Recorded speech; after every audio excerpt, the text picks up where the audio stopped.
Something I rarely do, and that's go down to the small time frame.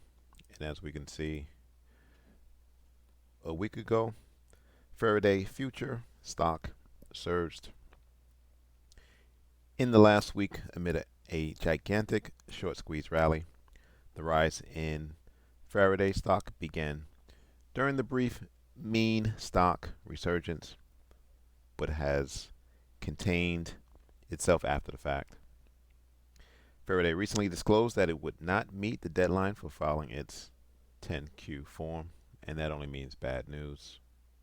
So this is the 4-hour chart, and as you can see, if we scroll up to the daily chart, you can see how price rallied on May 14th all the way up to the $3.50 level, in which it was met with support, which now serves as resistance. And since then, price has pretty much given up most of the pullback.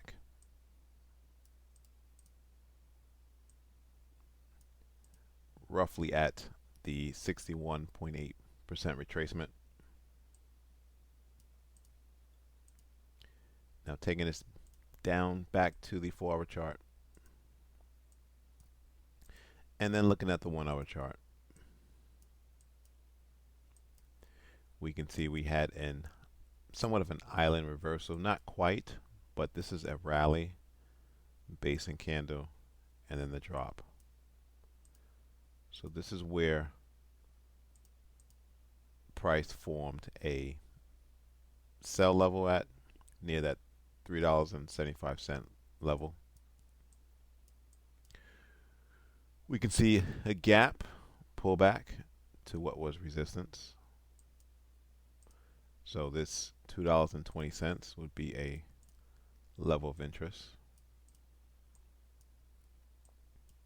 And down below, we had a rally, base and candles, and then a rally, base, rally, price pulls back to that $1 level, which is a round hole psychological number, and then moves higher.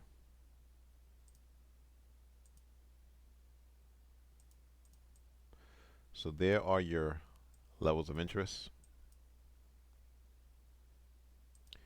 If we go down to the 15-minute chart, this is what it looks like. Supply level, support resistance level, and a demand or bias level, right? Supply or sellers, resistance, support, and buy level. All right, let's get into the news. So shares of the EV startup Faraday were once upon a time soaring upon a short squeeze rally. The huge surge in the stock began during last week's brief meme craze, but now it's continuing even after the meme surge has faded. Faraday disclosed that it would not be able to file its 10Q with SEC by the deadline.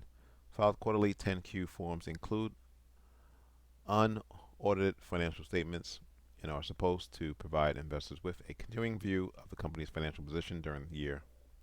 According to the S&P Global, late filers are typically companies with poor fundamental characteristics relative to peers.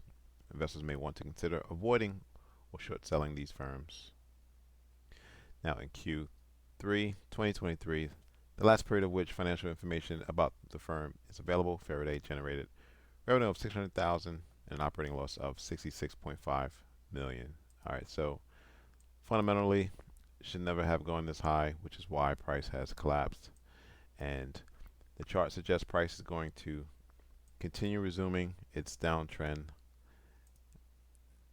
and we could potentially see a retracement at least to the 88.6 level within the coming weeks. Thanks for watching. Subscribe, please like the video.